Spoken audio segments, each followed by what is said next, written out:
전체 인구의 약 20%가 입이 건조하는 구강 건조증을 경험한다고 합니다. 그런데 잠자는 중에 목이 마른 상태로 깨어나거나 자고 나서 입이나 목이 너무 마른 채로 깨어나는 사람들이 있습니다. 이렇게 잠자는 중에 입마름으로 깨어나는 사람들의 경우는 첫 번째는 평소보다 소리를 지르거나 말을 많이 하는 경우입니다. 이렇게 낮에 말을 많이 하게 되면 잠잘 때 구강 건조증이 흔히 생긴다고 합니다. 여성들은 남성들보다 침샘의 해부학적인 구조로 인해서 침이 적게 발생하기 때문에 남자보다 여성에서 구강 건조증이 더 잘 생깁니다. 나이가 들수록, 특히 노인이 될수록 구강 건조증이 잘 생기는데 치아의 구조에 문제가 있거나 질병 때문에 치료하는 여러 가지 약물 복용 때문에 더 잘 생기기도 하고요. 또 턱의 근육이 약화되면서 잠잘 때 구강 호흡을 하기 때문에 노인들에서 구강 건조증이 잘 생기는 걸로 알려져 있습니다. 우리가 탈수가 되면 구강 건조증도 잘 유발됩니다. 특히 밤에 잠자는 시간에 침샘에서는 침이 덜 분비되게 됩니다. 이럴 때 물을 적게 먹거나 탈수를 일으키는 술이나 카페인을 많이 섭취하게 되면 탈수가 가중돼서 더욱 구강 건조증이 잘 발생하게 됩니다. 네 번째는 오염을 둘 수 있습니다. 자동차로 인한 매연, 대기 오염의 물질은 목에 불편감을 일으켜서 구강 건조증을 잘 유발할 수 있습니다. 다섯 번째는 담배 피는 겁니다. 이런 흡연으로 인해서 타액이 적게 만들어지고 비강이 건조하게 만듦으로써 구강 건조증을 잘 일으킬 수 있습니다. 구강 건조증을 일으킬 수 있는 대표적인 질병으로는 당뇨병, 쇼그렌 증후군을 들 수 있습니다. 그 외에도요, 스트레스, 불안, 우울증, 고혈압, 폐쇄성 수면 무호흡증, 감기와 같은 바이러스 감염, 코로나 바이러스 감염도 구강 건조증을 잘 일으킬 수 있습니다. 그 외에도 암 치료를 목적으로 목과 머리에 방사선 치료를 하는 경우가 있는데요. 이런 방사선 치료가 구강 건조증을 유발할 수 있습니다. 일곱 번째는 역류성 식도염을 들 수 있습니다. 위의 내용물이 식도로 역류되는 역류성 식도염은 속쓰림, 기침, 인후염과 같은 증상을 유발하기도 하지만 구강 건조증을 유발할 수 있습니다. 여덟 번째는 구강호흡입니다. 특히 나이 드신 분들은 잠들 때 본인도 모르게 입을 벌리고 잠을 자는 구강호흡을 잘 하게 됩니다. 이런 경우에 입을 벌리고 자기 때문에 입이 굉장히 건조할 수 있습니다. 코골이 자체로 인해서 목에 진동이 나타나게 되면 이러한 떨림 자극이 구강호흡을 일으킬 수 있습니다. 또한 수면 중에 호흡이 멈추는 수면 무호흡증이 있는 사람들도 기상시에 구강호흡을 더 경험하게 되고 자다가 숨이 막히기 때문에 나도 모르게 입을 벌리게 자게 됨으로써 구강호흡이 발생하게 됩니다. 열 번째는 수면 무호흡증 치료로 사용하는 양압기 자체 때문에 나타날 수도 있습니다. 양압치료는 잠자는 중에 기도가 반복적으로 막히는 수면 무호흡증을 치료하기 위한 가장 표준화된 치료인데요. 잠자는 중에 강한 공기를 기도로 전달함으로써 잠들더라도 기도를 일정한 직경으로 유지하기 위해서 사용되는 치료법입니다. 하지만 이러한 바람이 전달됨으로써 구강 안의 점막을 건조하게 만들 수 있습니다. 바람이 불게 되면 건조하게 되는 거죠. 이런 경우에는 양압기 내에 포함되어 있는 가열식 가습기를 조절함으로써, 즉 가습 농도를 높임으로써 구강 건조를 줄이거나 최소화시킬 수 있습니다.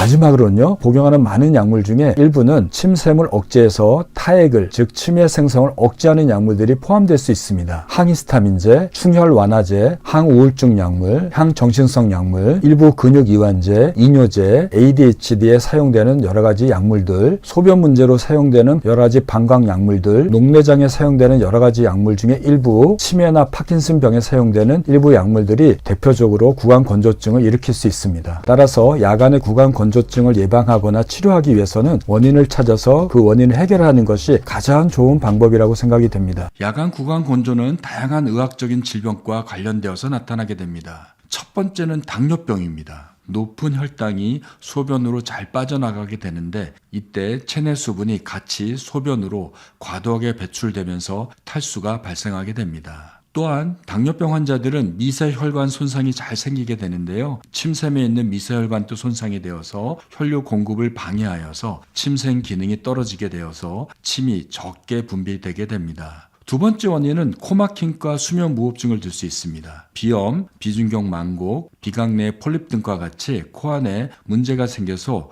코가 막히게 되면 우리는 당연히 입으로 숨을 쉬게 되는 구강호흡을 하게 됩니다. 이렇게 구강호흡을 하게 되면 구강 점막에 수분이 더 쉽게 증발하게 되죠. 특히 잠을 자는 중에 더 심한 구강 건조를 만들게 됩니다. 잠자는 중에 반복적으로 숨을 안 쉬게 되는 폐쇄성 수면 무호흡증이 있는 경우에는 더 심각한 구강 건조가 생겨서 아침에 자고 나면 입안이 심하게 말라있고 구취와 심한 피곤함이 지속되게 됩니다. 세 번째는 파킨슨병을 들 수 있습니다. 자율신경계의 조절이 문제가 생겨서 침샘 분비가 감소하게 됩니다. 도파민 약물이나 떨림을 치료하기 사용되는 항콜린제 약물들은 구강 건조를 심하게 유발할 수도 있습니다. 네 번째는 만성 신부전입니다. 신장 기능의 저하로 인해서 체내 노폐물이 축적되는 만성 침부전 환자들은 심한 탈수와 구강 내 점막의 수분 균형이 깨져서 건조감이 악화되고 구강 건조나 구취, 입안에 궤양이 잘 발생하게 됩니다. 갑상선 기능 저하증을 들 수 있습니다. 갑상선 호르몬의 감소로 인해서 체내 신진대사가 느려지고 침샘 활동이 저하되어서 침 분비량이 감소되고 입안이 마르고 쉰 목소리, 피부 건조가 잘 발생하게 됩니다. 쇼그렌 증후군 또 구강 건조를 잘 일으키게 됩니다. 침샘과 눈물섬 등이 손상되어서 심한 구강 건조나 눈의 건조가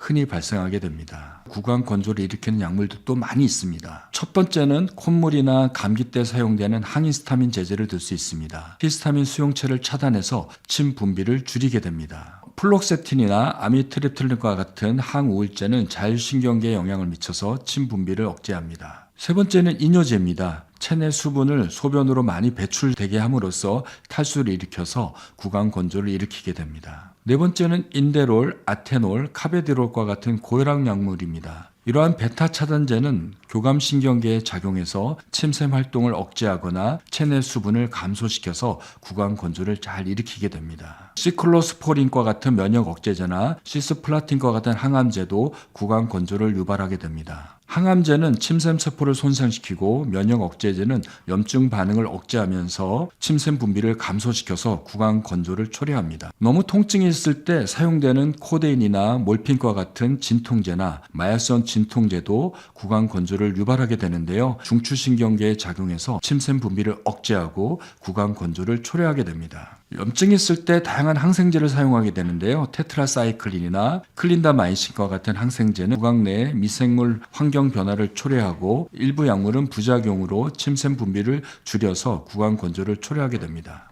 잠을 자고 나서 심한 입마른 구강 건조를 경험하게 된다면 가장 먼저 생각해 봐야 할 것은 잠자는 중에 입을 벌리고 자는가에 대한 것입니다. 수면 중에 매일매일 입으로 숨 쉬는 것은 건강상의 문제를 유발할 수 있습니다. 입이 마르면 자고 나서 심한 입냄새가 나기도 하고요. 입술이 갈라질 수 있습니다. 갈라진 입술 안에 염증이 생기게 되면서 오랫동안 구강 건조증이 지속되게 되면 충치도 잘 생기고 잇몸 질환이나 치아 손실의 위험성이 더 높아진다고 합니다. 구내염이 잘 생기게 되고 말하고 먹는데 어려움을 겪을 수 있습니다. 그러면 밤에 입을 벌리고 자는 이유가 뭘까요? 첫 번째는 코막힘을 들 수 있습니다. 구강호흡의 가장 흔한 원인입니다. 감기가 걸렸을 때 코막힘이 생겨서 입으로 숨 쉬지만 천식이 있거나 알러지 비염이 있을 때 만성적으로 구강호흡을 하게 됩니다. 코 안에 생기는 폴립도 코를 통한 호흡을 방해해서 구강호흡을 초래할 수 있습니다. 두 번째는 비중격 망곡을 들 수 있습니다. 코는 좌우로 나눠지게 되고 그 중간에 비중격이라고 하는 벽이 있게 되는데 외상이나 또는 선천적으로 한쪽으로 휘어지는 비중격 망곡이 생기게 되면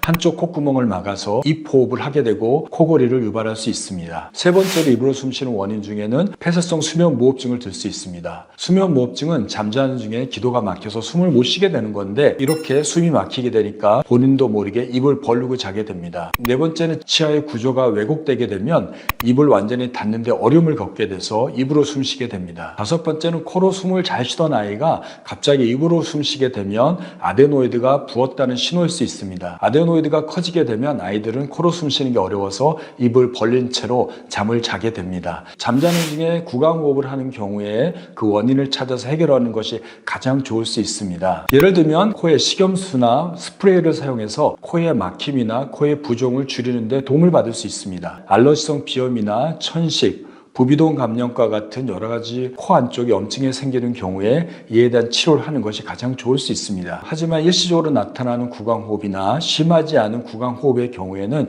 까지 방법을 이용하신다면 보다 쉽게 입으로 숨쉬는 것을 막아낼 수 있습니다. 첫 번째는 수면 자세를 바꾸는 겁니다. 수면 무호흡증이 있는 사람들의 경우에는 옆으로 잠을 자게 되면 기도가 열려서 숨을 잘 쉴 수 있습니다. 등에다가 공을 매달아서 옆으로 자는 연습을 하는 방법도 도움이 될 수 있습니다. 코골이나 무호흡증이 생기게 되면 되면 목의 위치를 바꿔주는 기계를 사용하는 것도 도움이 될 수 있습니다. 두 번째는 입 테이프를 사용하는 겁니다. 많은 연구가 이루어지지 않았지만 잠자는 동안에 입으로 숨 쉬는 것을 막아주는 입 테이프를 활용하는 것도 도움이 될 수 있습니다. 아주 작은 연구지만 입을 막아주는 부드러운 패치를 입에 붙이고 잠을 자게 하였더니 코골이도 줄어들고 수면 무호흡증이 줄어드는 것이 확인이 되었습니다. 세 번째는 비강 스트립입니다. 비강 스트립은 코 위에다가 붙이고 자서 코 안에 비강을 넓혀주는 장치라고 할 수 있습니다. 자세를 바꾸거나 입 테이프, 비강 스트립을 활용해도 좋아지지 않는다면 코를 막고 있는 구조를 확인해서 이를 수술적으로 제거하는 것도 도움이 될 수 있습니다. 코 안에 큰 용종이나 폴립이 있거나 아데노이드가 큰 경우에는 수술적으로 제거를 하게 되면 구강호흡을 막아낼 수 있습니다. 대부분의 사람들은 코로 숨 쉬는 게 정상이지만 본인도 모르게 잠자는 중에 입으로 숨 쉬게 된다면 코 막힘을 먼저 확인하시고 이에 대한 원인을 해결하시는 게 가장 좋고요.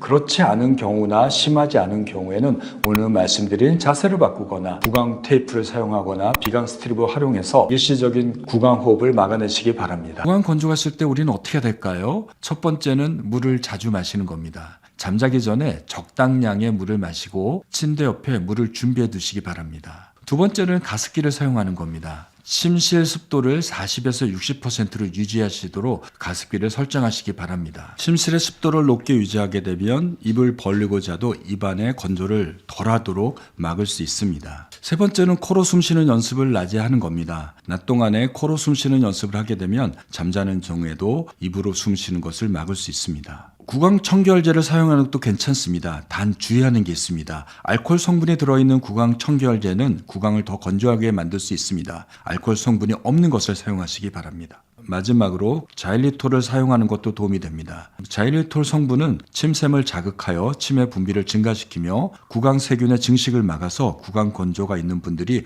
활용하면 매우 좋을 것 같습니다. 특히 잇몸에 붙이는 자일리 매치는 자일리톨 성분이 6시간 정도 분비되도록 하여서 수면 중에 구강 건조가 있는 분들이 사용하면 매우 좋을 것 같습니다. 이러한 노력에도 구강 건조가 해결되지 않으면 병원을 방문하시면 좋을 것 같습니다. 병원에서는 첫 번째로 인공 타액을 사용할 수 있습니다. 바이오틴, 오랄 밸런스 젤과 같은 인공 타액 제품은 구강 점막을 보호하고 수분을 유지할 수 있습니다. 또한 구강 보습 스프레이를 사용할 수 있는데요. 이러한 스프레이는 점막을 코팅하여서 수분 증발을 막고 침샘을 자극할 수 있습니다. 침샘에 무스칼린 수용체를 자극해서 침 분비를 증가시키는 필로카핀 약을 사용할 수도 있습니다. 쇼그렌 증후군 환자에서 매우 효과적으로 처방되고 있습니다. 침샘의 M3 무스칼린 수용체를 선택적으로 자극하는 세비멜린은 침 분비 효과가 매우 뛰어나고 부작용도 적어서 병원에서 흔히 처방되기도 합니다. 마지막으로 LED 광치료도 도움이 됩니다. 침샘 세포를 활성화해서 침 분비를 촉진할 수 있습니다. 구강 건조 때문에 고통을 받고 있다면 오늘 소개해드린 집에서 할 수 있는 자가치료법을 먼저 해보시고요. 그래도 해결되지 않는다면 병원을 방문해서 구강 건조를 일으키는 원인을 해결하고 또한 구강 건조를 완화시킬 수 있는 여러 가지 전문 치료법이나 약물을 투여해서 증상을 완화시키는 것이 좋을 것 같습니다. 지금부터 말씀드린 내용들을 지키신다면 구강 건조증을 줄일 수 있고 개선시키는 데 도움이 될 수 있습니다. 여러분들 한번 따라해 보시기 바랍니다. 첫 번째는 입 대신에 코로 숨쉬기입니다. 낮에 깨어있을 때 입으로 숨쉬는 분들이 꽤 있습니다. 의도적으로 코로 숨쉬도록 노력해 보시기 바랍니다. 두 번째는 탈수가 되지 않도록 하루 종일 충분한 수분 섭취를 하시는 것도 도움이 될 수 있습니다. 세 번째는 잠자는 침실에 가습기를 사용해서 습도를 일정하게 유지하는 겁니다. 네 번째는 말을 할 때 굉장히 힘을 주어서 말하시는 분들이 있는데요. 이렇게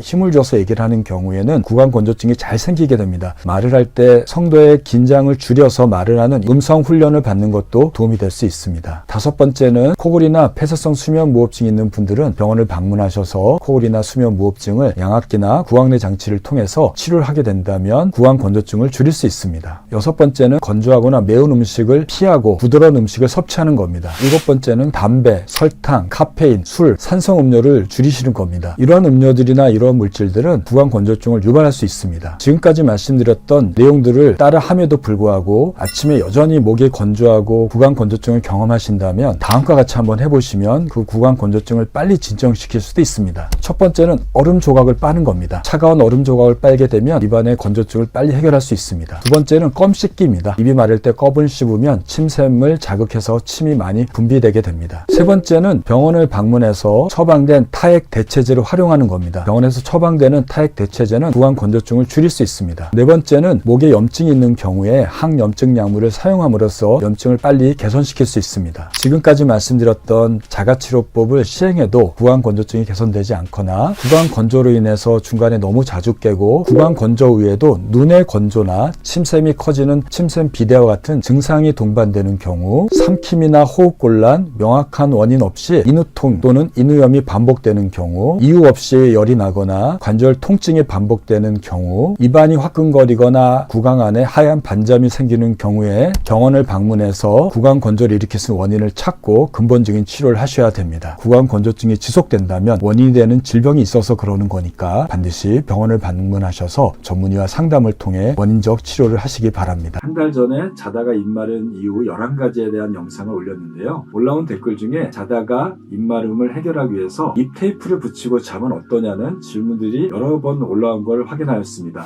입으로 숨을 쉬는 구강호흡하는 분들은 입마름 또 입냄새 즉 구취가 굉장히 큰 문제를 일으키게 됩니다. 그래서 잠자는 중에 벌리고 있는 입을 테이프로 붙여서 입을 벌리지 않도록 하여서 코로 숨 쉬도록 하는 구강 테이핑, 입 테이핑이라고 하는 요법을 사용하는 경우가 있습니다. 수면을 위한 구강 테이핑은 아직 많은 연구가 되어 있지 않아서 그 효과가 얼마나 있는지 아직 입증이 되지 않았습니다. 그래서 수면 중 입마름을 해결하는 방법으로 활용되는 구강 테이프에 대해서 그 효과와 부작용 그리고 올바른 활용법에 대해서 알아보도록 하겠습니다. 구강 테이핑은 구멍이 뻥뻥뻥 뚫려 있는 테이프를 윗입술과 아랫입술에 붙여서 쉽게 입을 벌리지 않도록 하는 테이프를 말합니다. 자는 동안에 자연스럽게 코로 숨쉬는 것을 도와주고 구강호흡을 억제하게 됩니다. 소규모로 진행된 연구에서 이런 구강 테이핑, 입 테이핑은 코골이 치료에 도움이 될 수 있다고 합니다. 그리고 심하지 않은 경미한 폐쇄성 수면 무호흡증 환자에도 구강 테이핑을 하고 자면 코로 숨쉬게 됨으로써 무호흡증이 개선되는 결과를 보여주고 있습니다. 구강 테이핑은 코골이, 피로, 집중력, 그리고 입냄새, 충치, 그리고 자다가 입이 말라서 깨는 문제를 억제할 수 있고요. 일부 연구에서는 어린이의 키를 크는데 도움이 되고 노인들한테는 인지 기능을 높여주는 결과를 보여주고 있습니다. 어린아이들은 턱이 작기 때문에 잘 때 잘 입을 벌리고 자게 되죠. 그렇게 되면 입으로 숨쉬게 됨으로써 입마름이라든지 충치가 생기고 입냄새가 나고 코로 숨쉬지 못해서 호흡이 원활치 않아서 수면의 질이 나빠지게 돼서 키도 안 크고 학습력이나 집중력이 떨어지는 문제가 생기게 됩니다. 입을 벌리고 자는 어린아이한테 구강 테이핑을 하게 됨으로써 어린이의 성장이나 집중력을 높이는 데 도움이 될 수 있습니다. 이러한 연구 결과들은 아직 일부 그리고 소규모에서만 연구가 되어져 있고 대규모 연구가 되어 있지 않아서 과학적으로 완벽하게 입증되어 있다고 할 수는 없으니 여러분들이 주의가 좀 필요합니다. 구강 테이핑을 하면 어떤 부작용이 있을까요? 테이프를 입술에 붙이고 자니까요. 붙였던 테이프 때문에 입술이나 주변에 자극이 생기게 되겠죠. 또 하나는 코가 막혀서 코로 숨 쉴 수 없는 사람한테 입을 붙이고 자게 하게 되면 숨을 못 쉬는 문제가 생겨서 수면 중에 호흡곤란을 일으켜서 중간에 더욱 깨게 되고 어떤 경우에는 호흡곤란으로 응급상황이 발생할 수 있으니까요. 코가 막힌 사람한테는 사용해서는 안 됩니다. 일부 예민한 사람들은 테이프를 입에 붙이고 자게 되면 자극이나 불편감으로 더욱 불안이나 긴장감이 높아져서 잠을 잘 못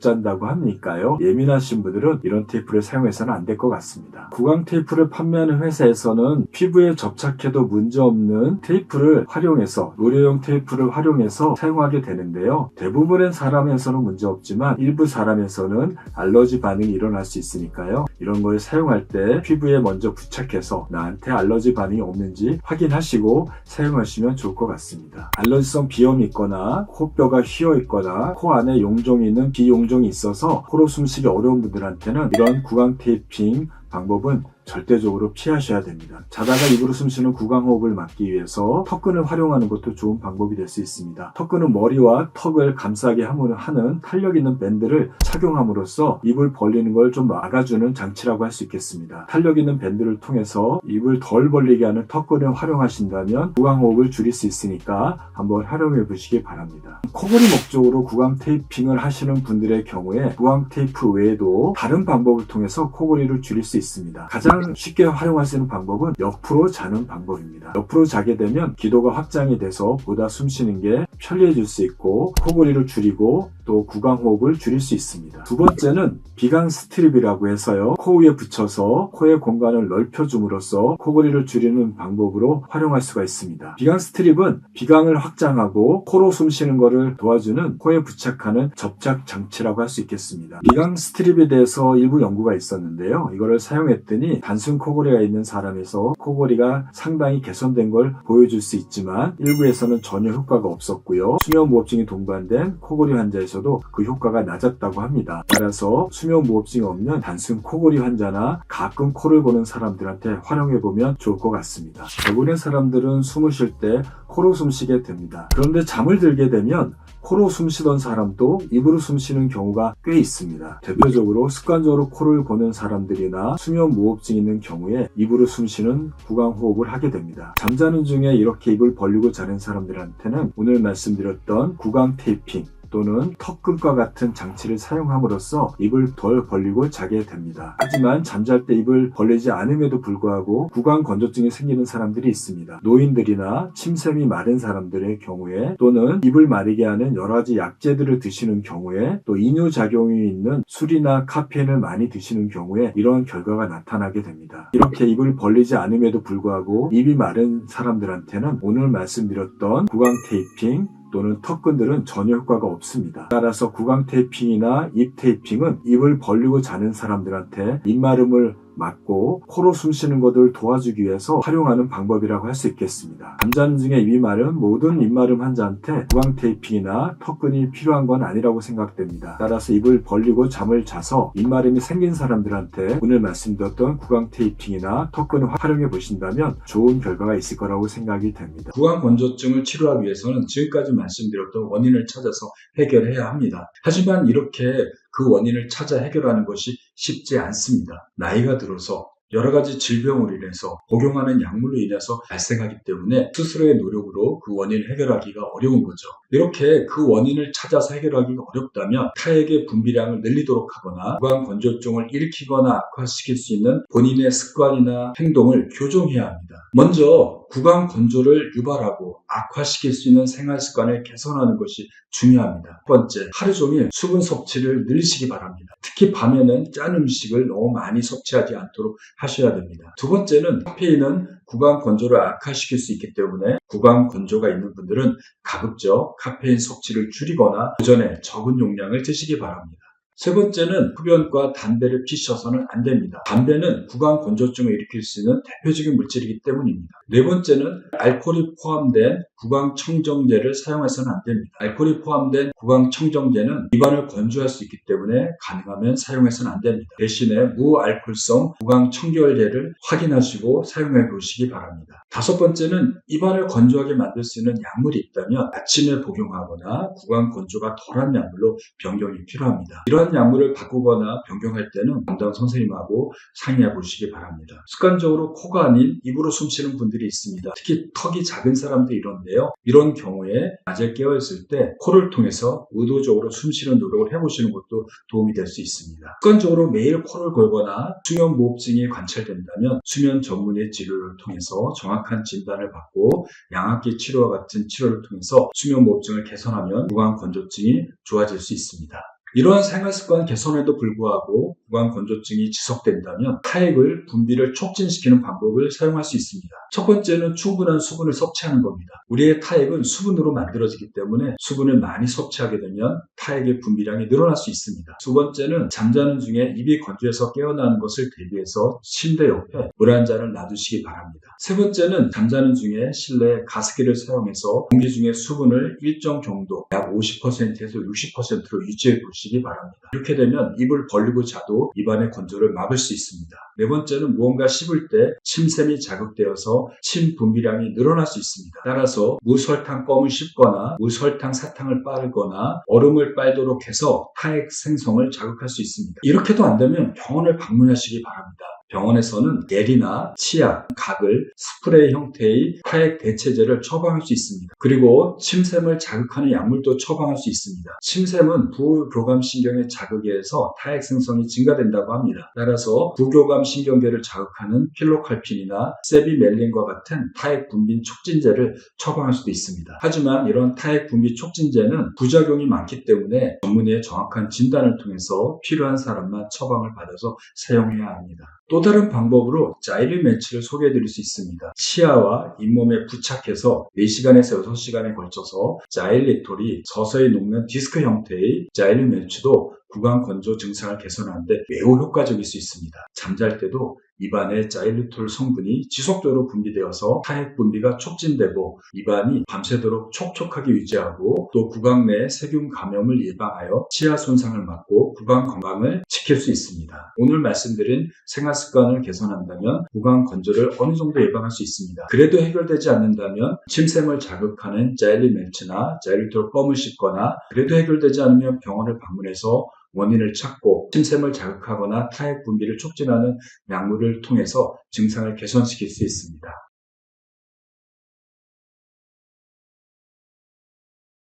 자일리톨은 설탕과 모양과 맛이 비슷하지만 칼로리가 매우 적고 혈당 수치를 높이지 않는 설탕 알코올입니다. 자일리톨은 과일이나 채소, 나무, 옥수수 등의 식물에서 생성되는 물질이기도 하고요. 심지어 동물에서 탄수화물이 대사되면서 소량 자연적으로 발생되는 물질입니다. 자일리톨은 설탕과 비슷한 수준의 단맛을 갖고 있지만 칼로리는 매우 적습니다. 그래서 자일리톨은 무설탕 껌이나 치약, 구강을 청결하는 데 사용되는 치과 제품의 재료로 사용되고 있습니다. 자일리톨은 설탕과 비슷한 단맛을 가지고 있지만 칼로리는 40% 정도 더 낮으며 혈당 지수는 일반 설탕은 60에서 70인 것에 반해서 자일리톨은 7로 거의 10분의 1로 낮습니다. 그래서 자일리톨을 먹게 되면 혈당이 높아지지 않고 인슐린 분비가 촉진되지 않습니다. 이러한 이유로 당뇨병이나 당뇨병 전 단계, 비만 있는 사람들, 대사장애가 있는 사람들의 경우에 설탕을 대체하는 감미료로 사용할 수 있는